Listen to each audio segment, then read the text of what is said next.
Hey everyone, in this series of engineering physics, today we will going to talk about ultrasonic waves, right? Ultrasonic waves. So ultrasonic waves are sound waves of frequency greater than 20 kilohertz, and these waves are not audible to human ear, okay? It means this is beyond human audible range, and the human audible range is 20 to 20 kilohertz. This is human audible range. Ultrasonic sound is having frequency greater than 20 kilohertz. That's why we are not able to hear ultrasonic sound. Alright. And the terms of sonic applies to ultrasound wave of very high amplitude. It means the amplitude of these waves are very high. That's why we are using a word that is sonic. Okay. And for example, these animals like dolphins and bats are rely on ultrasonic wave. Okay. And bats make sound that have frequency of ultrasonic sound. Okay. So let's talk about the properties of ultrasonic wave. So first property of ultrasonic wave is ultrasonic waves vibrate at frequency greater than audible range. Ultrasonic waves having frequency greater than audible range of human, that is greater than 20 kilohertz. They have smaller wavelengths. It means as a result their penetration power is very high. Smaller wavelength leads to higher amplitude, right? So that's why their penetrating power is very high. They cannot even able to travel through vacuum. Okay, because for the propagation of sound wave, what we need a medium. Because for sound wave, what we need a vibration, a medium through which sound can vibrate. Ultrasonic wave is also a sound wave, but this is separate thing that we are not able to hear this sound. Ultrasonic wave travel at a speed of sound in a medium, and they have maximum velocity in a denser medium. If you increase the density of medium, then the velocity of these ultrasonic sound is also going to increase. And in any homogeneous medium, they travel at a constant velocity. Okay. And in low viscous mediums or low viscous liquids, ultrasonic wave produces vibrations. And another property, they undergo reflection, refraction and absorption just like your electromagnetic waves. Okay. And they have very high energy content. It means the energy of these ultrasonic sound is very high. They can be transmitted over a large distance without much loss of energy. Okay. And another property, the last property, they produce intense heat when they pass through objects. Okay. So during passing through any object, they will produce some heat. Okay.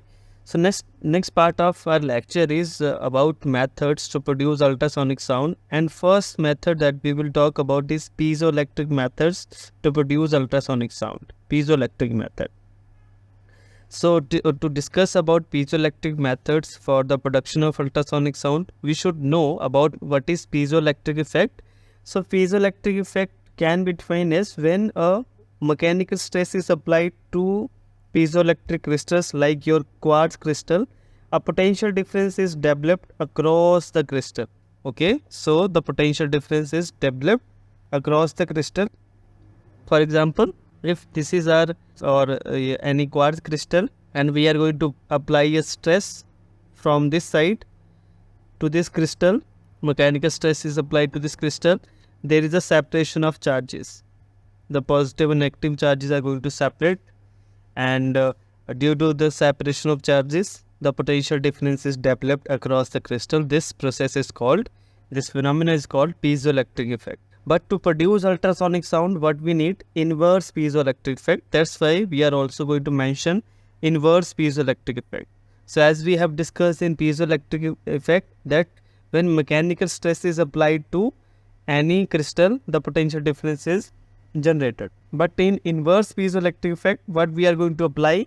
We are going to apply a potential difference or an alternating electric field to any piezoelectric crystal like your quartz crystal. Then expansion and contraction takes place in that type of crystals, and due to this expansion and contraction, they are going to vibrate, and the vibrations will produce some frequency, and the frequency produced in that case is greater than 20 kilohertz, right? So that's why this is how we can produce ultrasonic sound by using inverse piezoelectric field. So when an alternating field is applied to the piezoelectric crystal like your quartz crystal, expansion and contraction takes place in the crystal. And due to this expansion and contraction, your crystal will vibrate. And due to this vibrations, frequency greater than 20 kilohertz will be produced, right? Now let's talk about the working principle of this type of method, that is piezoelectric methods to produce ultrasonic sound. So this based on inverse piezoelectric effect as we have discussed, and when quartz crystal is subjected to an alternating potential difference along the electric field axis, the crystal is set into elastic vibrations along the mechanical axis, right? If the frequency of electric oscillations coincide with the natural frequency of crystal, the vibration will be large amplitude, okay? And if the frequency of the electric field is in the ultrasonic frequency range, the crystal produces ultrasonic wave. Now this is very important line, that when the frequency of oscillation, let's say this is your crystal, let's say this is our crystal, and this crystal is going to vibrate by applying, let's say from these two sides, let's say this is A side, B side, and from these two sides we are applying potential. What we are providing? Potential to these plates, okay? And due to the presence of this potential, the crystal, this is any crystal, quartz crystal, will start vibrating, and due to these vibrations it will produce some frequency. Now we have a very important line, that if the frequency of electric oscillations, that is the oscillations produced by this potential difference, is equal to the natural frequency of crystal, and we know that each and every object having some natural frequency, so the frequency produced by potential difference is equals to the natural frequency of your material, of your crystal, then we are getting a state that is called resonance.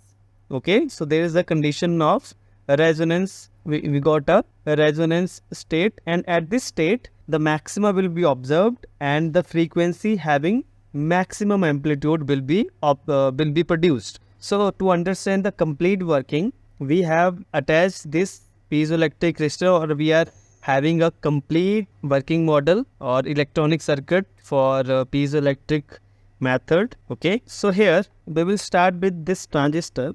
We have this transistor, and what kind of transistor we are using?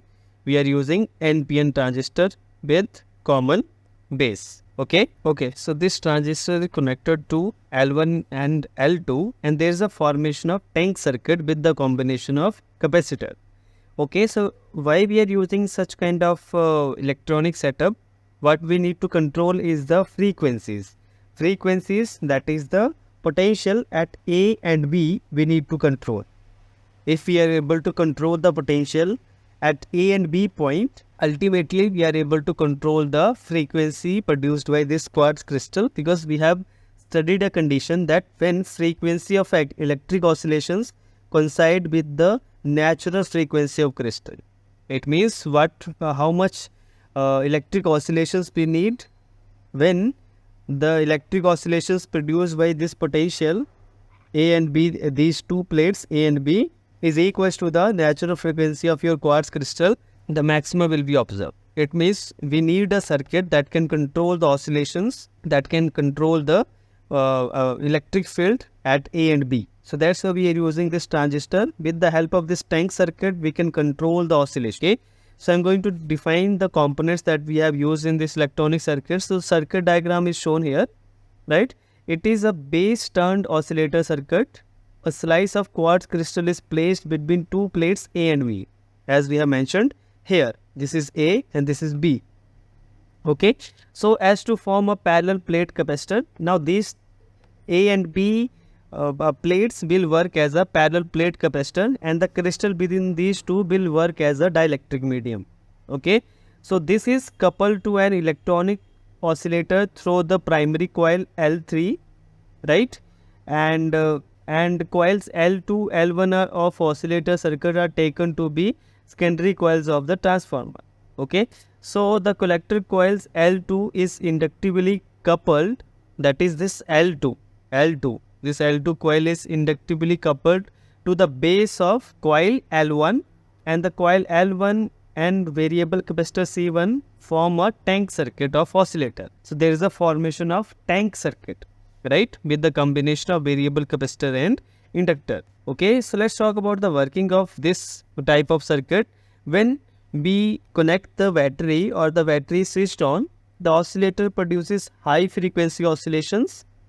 Okay, so this oscillator will produce high frequency oscillations, and oscillatory electromotive force is induced in the coil L3 due to transformer action. So this is the oscillatory electromotive force is produced at L1 and L2, and due to transformer effect, okay, due to transformer effect, this electromotive force is transferred to coil L3, inductor L3, right? So the crystal is now under the high frequency alternating voltage. Okay, so this inductor will provide potential to plate A and plate B.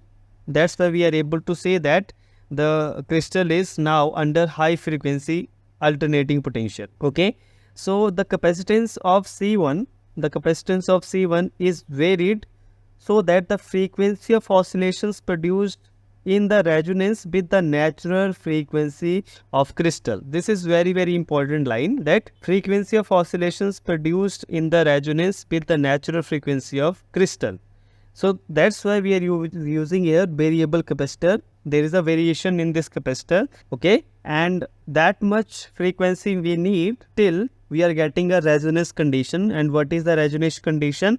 When the frequency produced by this circuit is equal to the natural frequency of your quartz crystal. At that point, maxima will be observed, a resonance state will be observed. Okay, now the crystal is with large amplitude due to resonance, and the high power ultrasonic waves are produced. And this is how we can produce ultrasonic wave, by using this suitable electronic circuit, okay, which can control the electric oscillations. So that's why transistors are going to help in out, and due to electromotive force we can create a parallel plate capacitor condition, and this is the parallel plate capacitor conditions at A and B, and crystal within these two is work as a dielectric media.